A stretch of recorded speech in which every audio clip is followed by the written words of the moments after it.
Europe 1, 20h06, face à la guerre, quelle stratégie pour la France? Et quelle position adopter surtout face à Israël et les États-Unis d'un côté, face à l'Iran de l'autre?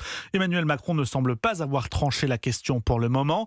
Le chef de l'État qui semble privilégier le en même temps, en tout cas pour l'instant. Et cela se voit dans les décisions qu'il prend, Alexis de la Fontaine. Oui, cette semaine, par exemple, l'état-major français a annoncé ouvrir temporairement ses bases militaires du Moyen-Orient aux avions américains. En même temps, Emmanuel Macron s'est dit solidaire de l'Espagne qui refuse de faire la même chose.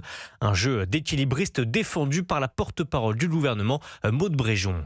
La France travaille à soutenir ses partenaires régionaux dans une posture qui est une posture défensive pour les accompagner à garantir leur sécurité et, je le redis, contenir ce conflit pour éviter autant que possible l'escalade régionale et l'embrasement. Dans la résolution de ce conflit, la France est encore une fois sur une ligne de crête.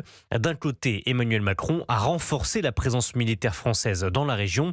Une frégate à Chypre, le porte-avions Charles de Gaulle en Méditerranée, la mer Rouge sécurisée et une coalition tente de reprendre le détroit d'Ormuz à Téhéran.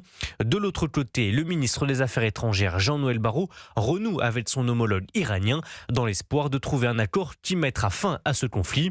Mais en réalité, cette initiative a très peu de chances d'aboutir car les États-Unis et l'Iran refusent toute négociation. Alexis de la Fontaine du service politique d'Europe.